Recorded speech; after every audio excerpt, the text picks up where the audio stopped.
सूरी अफगान है, इसीलिए शेर शाह सूरी को भारत में द्वितीय अफगान राज्य के संस्थापक कहते हैं। क्वेश्चन 2 तरीके का आता है आपको, क्वेश्चन सुनिए। भारत में प्रथम अफगान राज्य के संस्थापक कौन थे? तो बहलोल लोदी आंसर हो। लेकिन अगर पूछेगा कि भारत में द्वितीय अफगान राज्य के संस्थापक कौन थे, तो शेर शाह आंसर हो। यानी भारत में 2 अफगान राज्य हुए, प्रथम अफगान राज्य बहलोल लोदी ने किया और द्वितीय अफगान राज्य की बात होगी तो हम लोग देख रहे हैं कि शेर शाह के द्वारा किया जाएगा। और शेर शाह सूरी वंश का है, इसलिए इसके वंश का नाम है सूरवंश और इसी को भारत का द्वितीय अफगान राज्य भी कहते हैं। तो चलिए हम लोग इस चीज को कंटिन्यू करें, थोड़ा सा ध्यान दीजिए, सब याद होते चला जाएगा। पिछला क्लास आपको याद है 1540 में 2 लड़ाई थी, एक चौसा और दूसरा कन्नौज। कन्नौज को ही हम लोग बिलग्राम का युद्ध कहते। तो 1540 में कन्नौज या बिलग्राम की जो लड़ाई थी, इसी में हुमायूं फाइनली हार गए और 15 वर्षों के लिए भारत में मुगल वंश खत्म हो गया और मुगल वंश के स्थान पर 1540 से लेके 1555 तक 15 साल के लिए सूरवंश स्थापित हो गया। तो अब इसमें हम लोग जरा ध्यान दीजिए, सूरवंश के संस्थापक कौन है? तो शेर शाह सूरी। और शेर शाह सूरी के डिटेल हम लोग सुनेंगे आज के क्लास में, जितने भी प्रश्न बनते हैं सभी आपको क्लियर करेंगे, तो बढ़िया से जरा ध्यान से समझने का प्रयास कीजिए। शेर शाह सूरी के बचपन का नाम था फरीद खां। बचपन का नाम फरीद खां। इसके पिता थे हसन खां, ये अफगानी थे और अफगान के लोग भी छोटे छोटे नौकरियों के लिए मुख्य रूप से भारत आते थे। इन लोग कभी सोचे भी नहीं थे कि हम लोग राजा बनेंगे। और जौनपुर में हसन खां मुख्य रूप से एक बहुत छोटे पद पर काम कर रहे थे। तो ये यूपी के जौनपुर क्षेत्र में रहे हैं और उस समय मध्यकाल में जौनपुर पढ़ने का बहुत अच्छा गढ़ रहा, ये भी बात समझेंगे। मध्यकाल में जैसे प्राचीन काल में नालंदा रहा, तो मध्यकाल में जौनपुर बहुत बढ़िया पढ़ाई का केंद्र रहा और उसी जौनपुर के सूबेदार मुख्य रूप से छोटे हैं हसन खां। और हसन खां ने 2 विवाह किया और मुख्य रूप से दूसरी पत्नी को ज्यादा मानते थे और पहली पत्नी से फरीद खां का जन्म था और सौतेली मां इनको काफी परेशान करते थे और इसके कारण फरीद खां वहां पिता से अलग होकर मुख्य रूप से पढ़ाई लिखाई में ही ध्यान दिए। शेर शाह जो फरीद खां के नाम से है, इन्होंने जौनपुर में अपनी शिक्षा पूरी की और मध्यकाल का सबसे विद्वान शासक इसको कहते हैं। शेर खां भी बहुत विद्वान शासक, तो आपको ध्यान रखना है, मोहम्मद बिन तुगलक, शेर शाह सूरी। इसके बाद हम लोग देखें मुख्य रूप से आएगा जहांगीर। जहांगीर भी बहुत विद्वान है, अपना खुद जहांगीरनामा की रचना खुद करेगा। तो हम लोग देखेंगे कि मध्यकाल के सब खुद विद्वान राजा में से एक है। कोई पूछेगा कौन विद्वान शासक, तो जौनपुर में पढ़ा लिखा फरीद खां भी विद्वान शासक। फरीद खां चूंकि जौनपुर में पढ़ लिख गया लेकिन वहां माता पिता से काफी परेशान था और इसीलिए इसने बिहार के सूबेदार बहार खान लोहनी के यहाँ एक छोटी नौकरी पर ही बहाल हुई। बहार खान लोहनी के साथ एक बार फरीद खां शिकार पर गए और एक शेर अचानक बहार खान लोहनी पर ही हमला कर दिया। अब उस घटना में तो बहार खान लोहनी मर ही जाता, लेकिन फरीद खां ने एक ही तलवार से शेर का 2 टुकड़ा कर दिया। तो बहार खान लोहनी ने कहा कि आज से तुम्हारा नाम फरीद खां नहीं, तुम तो शेरे के खा गए, तुमको शेर क्या खाए, और इसीलिए तुम्हारा नाम आज से शेर खां हो गया क्योंकि तुम शेर को खा गए। तो बहार खान लोहनी ने फरीद खां को शेर खां की उपाधि दिया। कभी कोई पूछता है कि फरीद खां को शेर खां की उपाधि किसने दिया, तो बहार खान लोहनी।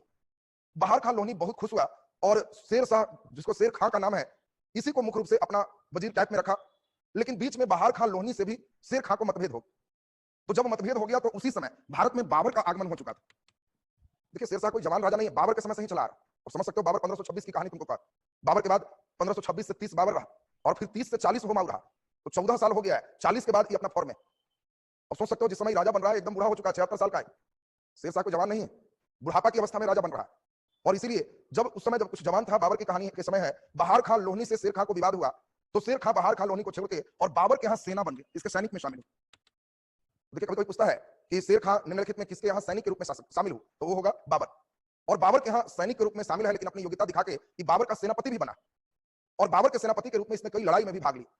और उसी समय जब कई लड़ाई बाबर लड़ रहा था, जिसमें आपको मुख्य याद है घाघरा की लड़ाई, मुख्य रूप से आपको याद है खानवा की लड़ाई, तो खानवा में बाबर के साथ ही रहा और उतने बड़े सेना को जब हारते देखा तो उसी दिन शेर शाह के मन में बैठा हुआ कि मेरे पास इतना सेना रहता तो हम और जल्दी जीत जाते, पूरे भारत रौंद देते। लेकिन फिर शेर खां को बाबर के यहाँ भी पटरी नहीं लगा और बहार खान लोहनी की तबियत खराब रहने लगी, तो इसने संदेश भेजवाया कि हमारे बेटा के संरक्षक के रूप में लौट आओ। तो फिर बाबर की नौकरी छोड़ करके चला आया और उसी बीच हुआ क्या, बहार खान लोहनी की तबियत खराब से मृत्यु हो गई। तो शेर खां क्या किया, बहार खान लोहनी की पत्नी है दुद्दू बेगम, और दुद्दू बेगम से इसने विवाह कर ली। इसके बाद यहीं से इसके जिंदगी का टर्निंग पॉइंट हो गया, क्योंकि बहार खान लोहनी एक राजा और राजा की पत्नी से अब विवाह है तो खुद राजा। देखिए सैनिक से ही राजा बन गया। अब इसकी वीरता से प्रभावित होकर एक और विधवा है जो चुनार के किला, बहुत नामी किला, और उस चुनार के किला में वहां का राजा था ताज खां, और ताज खां के यहाँ भी शेर खां का आना जाना लगा रहता था, और उसकी पत्नी थी लाड़ बेगम। तो ताज खां भी जब मर गया तो लाड़ बेगम ने भी कहा कि हम तुम्ही से शादी करेंगे, और लाड़ मलिका की शादी भी शेर शाह से हो गई और ये 2 विधवाओं की शादी में ये राजा बन गए। देखिए इसकी राजा बनने की कहानी बड़ा दिलचस्प। तो फरीद खां के राजा बनने की कहानी सोचिए, ये 2 विधवा से विवाह किया और दोनों विधवा राजा की पत्नी थी, यानी इतने बड़े बड़े घर में शादी किया कि एक लाड़ मलिका से इसको चुनार का किला मिला जो सबसे मजबूत, और ऊपर वाले जो देख रहे हो ये दुद्दू बेगम से विवाह किया तो दक्षिण पूरे बिहार का ही हेड बन गया। और इस प्रकार शेर खां बिहार के एक क्षेत्र का राजा बन चुका और इसके पास एक सबसे महत्वपूर्ण किला है चुनार का किला, और इसी चुनार के किला को घेरने के लिए हम लोग देखे थे हुमायूं का पहला सैनिक अभियान यही था। और उसमें शेर खां जब देखा कि हुमायूं से जीत नहीं पाएंगे तो हुमायूं का अधीनता स्वीकार कर लिया कि हम आपके अधीन रहेंगे, और उसके बदले में हुमायूं कहा कि तब चुनार में तुम रहो। लेकिन धोखे से शेर खां ने, अब देखिए इसीलिए शेर खां को लोमड़ी अफगानिस्तान की कहा जाता है। अफगानिस्तान की लोमड़ी किसे कहते हैं? लोमड़ी एक धूर्त प्राणी। लोमड़ी के लिए चतुर और धूर्त में अंतर है। धूर्त माने धोखा देने वाला, वो अपना लाभ के लिए कुछ भी कर देगा तो उसको धूर्त कहते हैं। तो शेर खां को अफगानी धूर्त कहते हैं, शेर खां को अफगानी लोमड़ी कहते हैं, ये भी बात ध्यान रखना। मतलब ये अपने लाभ के लिए कुछ भी करे। और वही शेर खां किया। इसने शुरुआत में तो एकदम अधीनता स्वीकार कर लिया और बाद में यही चौसा की लड़ाई में हुमायूं को हराया। स्थिति आप देखे थे, बरसात का समय शुरू हो चुका था और बंगाल के पास सेना रोक करके जब वो लौट रहा था तो चौसा कर्मनाशा नदी में कूद के किसी तरह हुमायूं नदी में कूद के जान बचाया, जिसमें निजाम नाम के भिखारी ने उसकी जान बचाया। और चमड़ा के सिक्का की कहानी भी पिछले दिन आपको सुनाया था। और इसी में ये जब चौसा की लड़ाई जीता तो ये सीधे दिल्ली जाके बैठा और कहा कि अब मैं शेर खां नहीं शेर शाह हूं, अब हम शहंशाह। तो देखिए इसका नाम 3 बार टर्निंग हुआ, आप लोग का नाम एक बार बदला होगा। और इसका नाम है फरीद खां। फरीद खां से बाहर खां लोनी कहा शेर खां और शेर खां से बन गया शेर शाह। और यही हम लोग कन्नौज या बिलग्राम की लड़ाई के बाद 1540 में शेर शाह सूरी मुख्य रूप से भारत का राजा बना और ये पहला बिहारी है जो दिल्ली की सत्ता पर बैठा। ये भी बात ध्यान रखो, बिहारी में भी पूछा जाता है क्योंकि आप अभी देखे था अफगान के इसके पूर्वज, लेकिन शेर खां का जन्म हमने अभी बताया जौनपुर में हुआ, इंडिया में ही जन्म लिया। और फिर हमने बताया कि ये बिहार के क्षेत्र में चुनार में दक्षिण बिहार में दुदू बेगम से और लाल मलिका से विवाह करके बिहार का ही राजा और ये दिल्ली के सत्ता को संभाला है। तो ये पहला बिहारी है जो दिल्ली के सत्ता पर कब्जा किया। और इसीलिए इसने अपने, चूंकि हमने अभी बताया कि बहुत ओल्ड एज में राजा बना, तो जब उतने उम्र में जो लोग 70 के पार कर जाते हैं उन लोग अब समझते हैं कि कब मरेंगे गारंटी नहीं। तो इसीलिए शेर शाह ने अपने मरने से पहले ही अपना मकबरा तैयार किया कि हम मर जाएंगे तो बेटा इसी में हमको शिफ्ट कर देना। ऐसा कम राजा रहता है, सब राजा मरता है तो उसके बाद उसके मकबरा बनते हैं। और ये अपने जीते जी अपना मकबरा बनवाया। मिस्त्री भी पूछ रहा है कि हुजूर किसके लिए? तो मेरे लिए। कोई गुजर रहा है इतना सुंदर कहा राजा बनवा रहा है कि हम मरेंगे तो इसी में शिफ्ट करेंगे। तो मरने के पहले वाला घर मकबरा ये खुद बनवाया। और ये इतना बड़ा इंजीनियर है कि इसी से समझ लो कि इसका डिजाइन देख के शेर शाह ताजमहल बनवा रहा है। इसका डिजाइन देख करके ताजमहल बन रहा है क्योंकि ये पहला ऐसा आकृति बनाया जो झील के किनारे अपना पूरा बनाया कब्रगाह। और इसका इमेज झील में चांदनी रात में नजर आती थी। और वही चीज को जब शेर शाह देखा तो कहा कि वाह अद्भुत कृति, ये तो अपना इधर भी देखिए और इसमें भी देखिए, तो हम भी कुछ ऐसा ही बनाए। और इसीलिए यहाँ पे हम लोग देखेंगे ताजमहल को भी उसी रूप में बनाएगा जो शेर शाह में पड़े। तो कभी कभी क्वेश्चन आएगा कि ताजमहल में निम्नलिखित में किन किन प्रतिरूप को देख के बनाया गया। तो अभी हम बताएंगे आपको एतमुद्दौला का मकबरा, उसमें पहली बार पेट्रा दूर विधि का प्रयोग किया जाएगा। तो पेट्रा दूर क्या है वो भी हम आपको समझाएंगे। पानी में इसके डिजाइन बनने की कला यहीं से शेर शाह के मकबरा से लिया जाएगा। और शेर शाह सबसे पहले इस डिजाइन को सोचने वाला व्यक्ति। और इतना ही नहीं, अभी शेर खां के कुछ सुधार देखोगे। ये तो दुर्भाग्य रहा कि शेर खां केवल 5 वर्ष ही राजा रहा। अगर ये लंबा खेप पाली टिक जाता तो कुछ भी कर देता, क्योंकि इसके कार्य 5 साल में आप देखोगे तो आपको आश्चर्य होगा। शेर शाह पहला ऐसा काम किया कि उसके पहले चोर डकैत से लोग बहुत डरते थे और शेर शाह की इतनी कड़ी नीति आई कि चोर डकैत डरने लगा। ये इतना गारंटी दे दिया कि हर क्षेत्र में जो हमारा जमींदार है, जो हमारा देखभाल करने वाला है, उसकी ड्यूटी है किसी से छीना गया तो चोर को पकड़ के दो और नहीं तो उतना रुपये का सामान उसको लौटाओ, तुम्हारी कमी, हम कुछ नहीं सुनेंगे। और जो चोर डकैत पकड़ा है उसको सीधा मृत्युदंड। और इतना दहशत फैलाया कि कहा जाता है कि शेर शाह के समय कोई बूढ़ी महिला भी अगर लाखों रुपया का सिक्का लेके जा रही है तो डकैत जान रहा है कि बुढ़िया से छीन लेंगे फिर भी नहीं चिंता कि जाने दो, ठीक है नहीं तो मर जाएगा, हम लोग मृत्युदंड दे देंगे। तो इतना शांति व्यवस्था बनाने वाला 5 साल में ही, उस जमाने में जिस समय ना जेसीबी है ना पोपलिन है, पूरे कलकत्ता से लेके पेशावर तक का रोड मरम्मत करके जीटी रोड बनवाने वाला है। अब सोचो कलकत्ता से लेके पाकिस्तान तक का रोड बनवा दे जिस समय कोई जेसीबी नहीं है, पोपलिन नहीं है, अभी इतना मशीन है, फिर भी सरकार कहेगी कि 4 लेन बन रहा था 5 साल में बेचारा 2 किलोमीटर 4 किलोमीटर नहीं होता। और वो 5 साल में मर गया है। सोचो कलकत्ता से पेशावर तक सब सही कर दिया। इतना ही नहीं, यहाँ पे कई सराय बनवाया रास्ता में। सराय माने रुकने का स्टॉपेज, कि अब रोड पे चल रहे हो तो कहां रुको। और उस स्टॉपेज में उसने कहा कि फैसिलिटी है, एक टिकट कटवा लो और इसमें आ गए हो तो गारंटी हम देते हैं कि तुमको कोई लुटेरा ठग नहीं छीन सकता। यहाँ छीनेगा तो हमारा इशू है, तुमको उतना काम दंड देंगे, यहाँ कोई नहीं लेगा। और यहाँ तुम्हारे खाना अलग, घोड़ा का भी चारा अलग, सब एक खास टिकट है, कटवा लो सब मिलेगा। सोचिए घोड़ा के भी भोजन का प्रबंधन। तो इतना बढ़िया सराय, जीटी रोड। और सबसे अच्छा काम इसने किया, ये पहली बार एक व्यक्ति को हाईलाइट किया जिसका नाम है टोडरमल। और टोडरमल से इसने भूमि माप करवाया और टोडरमल के भूमि माप से अकबर तक इतना खुश है कि टोडरमल को अपने पास रखा कि तुम भी आ जाओ, तुम बड़ा काम का आदमी। तो सोचिए भूमि माप के लिए इसने रैयत वाली प्रथा, बिचौलियों को खत्म किया, डायरेक्ट किसान मेरे से जुड़ो, सीधा बीच से तुमको कोई मतलब नहीं। तो इतना बढ़िया इसका प्रबंधन है। दिल्ली में भी इसने पुराने किला का निर्माण किया और उस पुराने किला के अंदर किला कुहना मस्जिद का निर्माण किया। देखिए इसके 5 साल में इसका निर्माण आपसे पूछा जाए किला कुहना कहां स्थित है तो दिल्ली में। एक किला कुहना है क्या तो मस्जिद है। फिर हम लोग देखें पुराना किला, ये कुछ नहीं है, हुमायूं ने ही एक भवन बनवाया था, याद है सबको, दीन पनाह महल, उसी से गिर के मरा था। तो शेर शाह क्या किया, दीन पनाह महल को तोड़ दिया कि अशुभ भवन, जो राजा बनवाया वही गिर के मरा था, इसको तोड़ दिया और उसी के अवशेष पर एक बढ़िया किला बनवाया जिसको पुराना किला कहते हैं। और उसी पुराना किला में उसने एक मस्जिद बनवाया जिसको किला कुहना कहते हैं। तो किला कुहना मस्जिद का नाम है। अब हम लोग शेर शाह की पूरी बात एक डिटेल में सुन लेंगे तो शेर शाह अब कंप्लीट होते चला जाएगा। मेन रूप से इसके विजय अभियान की चर्चा हम लोग करेंगे। तो शेर शाह के विजय अभियान को बढ़िया से सुन लिया जाए। हम लोग अभी सुने थे कि 1540 में कन्नौज की लड़ाई में शेर शाह दिल्ली के कब्जा कर लिया, दिल्ली के सत्ता पर बैठ गया और ये पहला बिहारी है जो दिल्ली पर बैठा है। इसके समय राजस्थान, गुजरात ये सब जीता हुआ नहीं है, मध्य प्रदेश, मालवा जीता हुआ नहीं है, बिहार तक का क्षेत्र जीता हुआ है और हल्का ये सिंध प्रांत पाकिस्तान का क्षेत्र जीता हुआ है। अगर कहीं भी मानचित्र ऐसा मिलेगा तो समझना कि शेर शाह सूरी का ये साम्राज्य। और इसीलिए इसने कलकत्ता से लेकर पाकिस्तान के पेशावर तक जीटी रोड निर्माण करने का काम किया। इस समय जो राजस्थान है, गुजरात है, मालवा है, राजपूत राजा इस समय पूरे भरे हुए, ये आपको शुरू से समझा रहे हैं। अब इसमें हम लोग जरा ध्यान दीजिए, 1542 में इसने पहला काम किया, रणथंभौर के किला को जीत। अब देखो राजस्थान विजय अभियान इसका मेन अभियान रहा कि हम राजस्थान जीते और रणथंभौर के किला को जीत के अपना बेटा है आदिल खां, उसी को गवर्नर बनाया। फिर अगले साल 1543 में इसने मध्य प्रदेश के पास रायसीना में आक्रमण किया और वहां के राजा थे पूरनमल। शुरू में बड़ा खुश था, बाबर के सब सैनिक बना था तो इसको लगा कि सबको हराने में कुछ है, हम राजा बनेंगे तो तुरंत सही कर देंगे। और ये जब जाट नेता इनके पास, जाटों का सैनिक था पूरनमल के पास, और जब पूरनमल से लड़ने गए तो इनको तुरंत समझ में आ गया कि क्या होते हैं राजपूत शासक। और इसने पूरनमल के लड़ने में अपनी पूरी ताकत झोंक दी। लेकिन हर दिन पूरनमल को कुछ नहीं हो रहा है, जो नुकसान हो रहा है शेरशाह को हो रहा है। तो शेरशाह को काफी सेना जब मर गया तो शेरशाह समझ गया कि पूरनमल हमसे हारेगा नहीं। तो उसने एक दूत भेजा और उस दूत से चिट्ठी लिखवा के भेजा कि मैं शेरशाह कुरान का कसम, अल्लाह का कसम खाकर कहता हूं कि हम आपके वीरता से बहुत प्रभावित हैं और अब हम आप जैसे वीर से लड़ना नहीं चाहते, मित्र बनाना चाहते हैं और आपसे हम मिलना चाहते हैं। हम आपसे अब लड़ाई बंद कर रहे हैं, आपकी क्षेत्र सुरक्षित रखिए, कोई और हमला करेगा तो आपको हम सपोर्ट करेंगे, हम ऊपर के क्षेत्र में ही रहेंगे। और सोचो इतनी चिट्ठी और इतना संदेश लेके शेर खां का दूत पूरनमल के पास पहुंचा। चारों तरफ से दूत भी हल्ला किया कि शेर साहब दोस्ती कर रहे हैं, दोस्ती कर रहे हैं। सब लोग बड़ा खुश हो गए कि चलिए अच्छा है, पूरनमल भी बहुत खुश है। पूरनमल को जब दूत आके चिट्ठी सुनाया कि कुरान का कसम, अल्लाह का कसम खाकर हम कह रहे हैं, तो पूरनमल इतना खुश हुआ कि कहा कि शेर साहब भी कम वीर नहीं है, लेकिन अच्छी बात है कि हमारी वीरता से भी प्रभावित और हम भी ऐसे वीर से खुद मिलना चाहते हैं। तो अब उसको यहां नहीं लाना है, उसके कैंप में मैं चलूंगा, चलो मिल लेते हैं, ऐसे दोस्ती का तो हम भी चाह रहे थे इंतजार। और पूरनमल शेर शाह से मिलने चला जाता है उस दूत के कहने पर। और जब पूरनमल शेर शाह से मिलने गया तो शेर शाह को शुरुआत में चिट्ठी में सब क्रिया कसम सब खाए हुए। उस समय अल्लाह कसम का वैल्यू था एक मुस्लिमों के लिए, कुरान का कसम का एक वैल्यू था मुस्लिमों के लिए। लेकिन तुमको अभी बताया कि अफगानी लोमड़ी है ये, अभी धुर्त की बात बताए थे और सारी जनता जान रहा है कि ये मिलने गए हैं क्योंकि ये पूरनमल को क्रिया कसम वाला चिट्ठी पढ़वा चुके हैं। और जब पूरनमल अंदर गया तो शेर शाह धोखे से उसके पीठ में खंजर भोंक के हत्या कर दी। और तब शेर शाह कहा कि तुम जैसे वीर को ऐसे ही मारा जा सकता है और कोई उपाय नहीं। अब सोच लीजिए कैसे अफगानी धुर्त लोमड़ी की कहानी आप पढ़ रहे हो, तो इस घटना से शेर शाह को बहुत बड़ा समझो धब्बा लग। जनता कही कि ऐसा भी राजा होता है, कुरान का कसम खा के भी मार दिया। कहा जाता है, कुछ इतिहासकार कहते हैं कि सुन करके शेर शाह का बेटा एक था जो आत्महत्या कर लिया। ऐसे गद्दार अब्बा के साथ मुझे नहीं रहना, हम ऐसे गद्दारी से किस लिए राजपाट करें। तो इसलिए आपको कहानी क्यों सुना रहे हैं, क्योंकि क्वेश्चन आया कि निम्नलिखित में कौन सी घटना शेर शाह के लिए एक कलंक साबित हुई। तो आपको ध्यान रखना है पूरनमल की हत्या, और पूरनमल की हत्या धोखे से किया गया, इसलिए शब्द में धोखा लिखा है, क्योंकि लिखने में तो बहुत ज्यादा कहानी नहीं रहता, आपको मुख्य रूप से सुनने में पूरी कहानी पर इंटरेस्ट देना। अब शेर शाह की आगे की हम लोग देखें, हर साल जीत रहा है। 42 में हम लोग देखे कहां जीता, कालिंजर। 43 में हम लोग देख लिए पूरनमल को धोखे से मार दी। 44 में हम लोग देख रहे हैं कि अब इसने मारवाड़ पर कब्जा करने के लिए मालदेव पर हमला किया। मालदेव पर हमला किया तो बड़ा खुश था, कारण मालदेव के पास बहुत कम सेना थे, 18,000, और इसने जिस समय हमला किया इसके सेना थे 80,000। तो कंफर्म था, शेर शाह जान ही रहा था कि मेरे पास 80,000 है और इसके पास 18,000 है, तो मारवाड़ पर कब्जा करना एकदम आसान। और 80,000 सेना लेकर जब इसने हमला किया तो आपको जान के आश्चर्य होगा, मालदेव का 18,000 सैनिक 80,000 पर भारी पड़ गए। और ये पहला मारवाड़ आक्रमण भारत का आक्रमण है जिसमें इतने सेना मरे, उतना किसी युद्ध में नहीं मरा। ये 18,000 ही मिल करके इसके लगभग 60,000 सेना की हत्या कर चुका और शेर शाह तो एकदम उजड़ गया। इसी लड़ाई में उसने कहा कि मुट्ठी भर बाजरे के लिए हम तो हिंदुस्तान खो रहे हैं। हम सोचे थे कि मारवाड़ हो जाएगा तो यहाँ क्या होगा, कुछ बाजरा हो, राजस्थान में और क्या हो, और उसके लिए हम भारत के राजा हैं और मेरा साम्राज्य खतरा में। ये तो धन्य भाग्य था कि मेरा सपोर्टिंग 40,000 फिर सेना आ गया, तब जाकर के बड़ा मुश्किल से मालदेव की हत्या की। तो जीता ही, लेकिन इतना ज्यादा इसके नुकसान हुए कि आपको क्वेश्चन पूछा जाएगा, किस राजा ने कहा था मुट्ठी भर बाजरे के लिए हम हिंदुस्तान खो रहे थे। तो ये शेर शाह किस युद्ध पर बोला, तो ये था मारवाड़ पर कब्जा के युद्ध में बोला। वहां का राजा कौन था, मालदेव।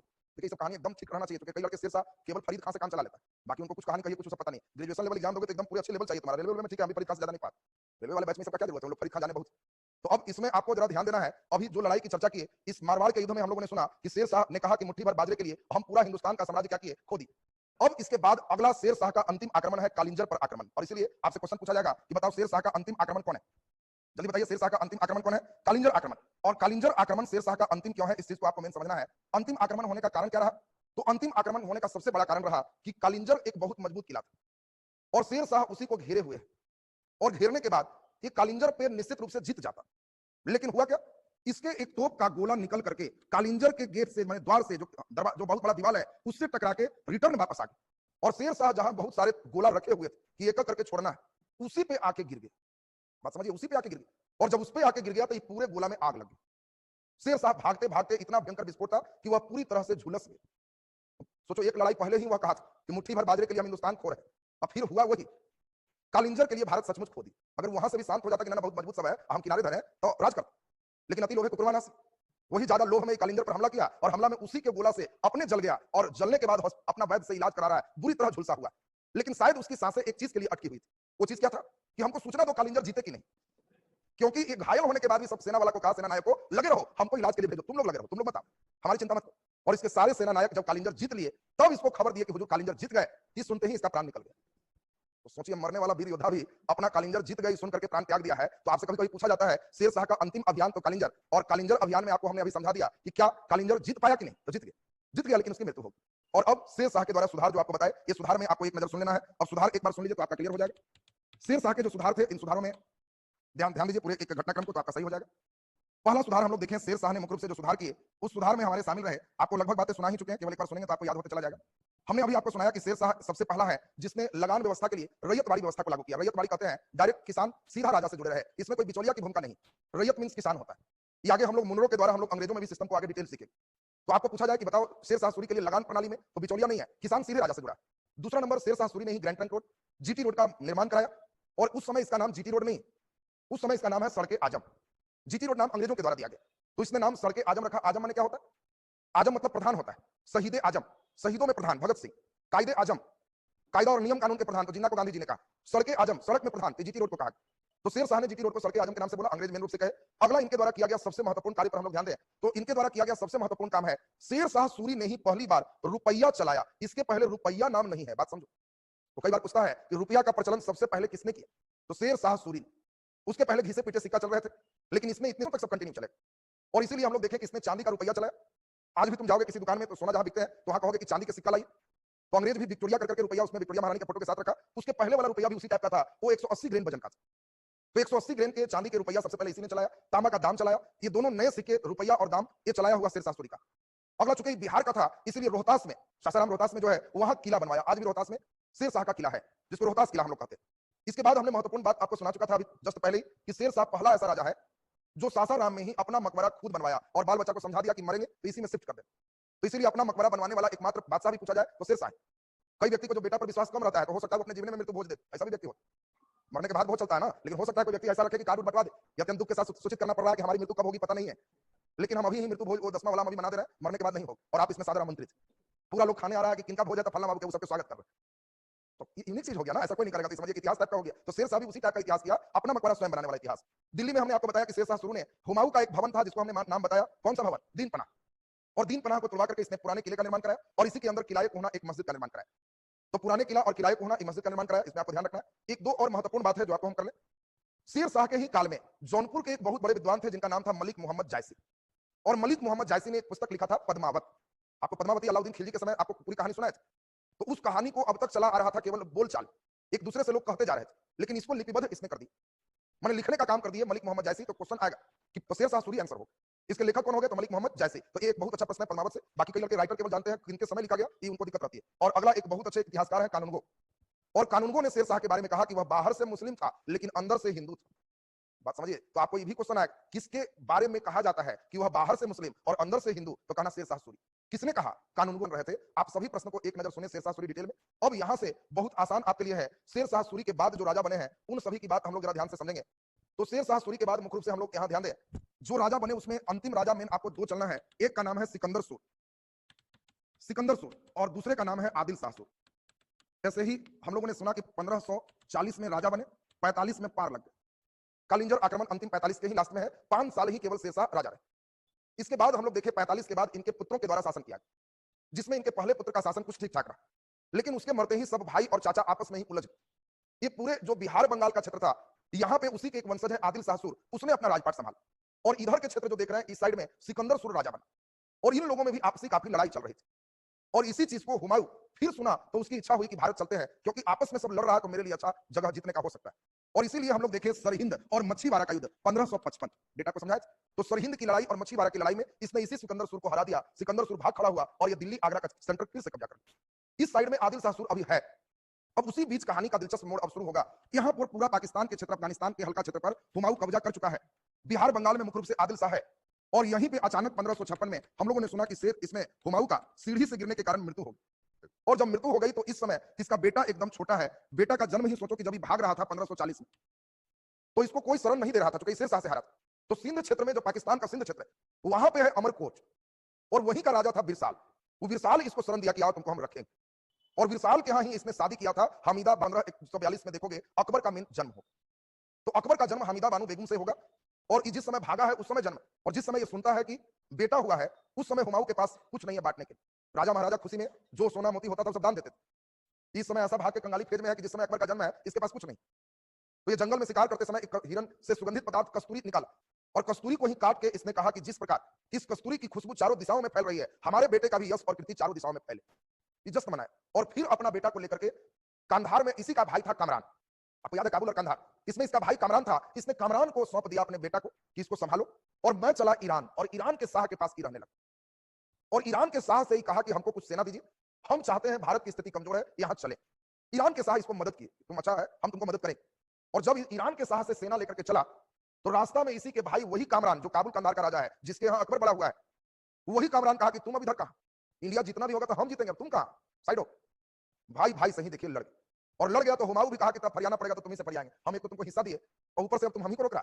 और यही कामरान और हुमायूं में जब लड़ाई हो गई, तो हुमायूं चारों तरफ से कामरान के किला को घेर के तोप चलाने लग गया, और कामरान को लग गया कि हम हार जाएंगे। तो उसने क्या किया, इसी के बेटा अकबर को कहा कि पकड़ के बाउंड्री के उधर लटका दो, तो उधर से गोला कम चलाएगा, उसको अनाउंस कर दो कसके कि तुम्हारा बेटा लटका दिया है, चलाओ तो, बेटा मरेगा तो तुम समझना। अब सोचो अकबर का बचपन कैसा गुजरा, तुम इसी से अंदाज लगा कि जब छोटा था तो उस समय तो बाउंड्री से इसको 11-12 साल में बांध के लटका दी, वो भी कब, जब पूरा तोप चल रहा है तब। किस लिए, ताकि हमला रोक दे। लेकिन हुमायूं ने निर्णय लिया कि कोई बात नहीं, अल्लाह सब सही करेंगे, कंटिन्यू रखो। और उतने तोप चलने के बाद भी बाउंड्री टूटा, लेकिन अकबर सुरक्षित रह गया और कामरान इसमें मारा गया, और यहीं से अपना विजय अभियान शुरू कर दिया। और जब यह यहां पहुंचा तो अभी तो बेचारा ही कुछ अच्छा करता, इधर आदिल शाह सूर है।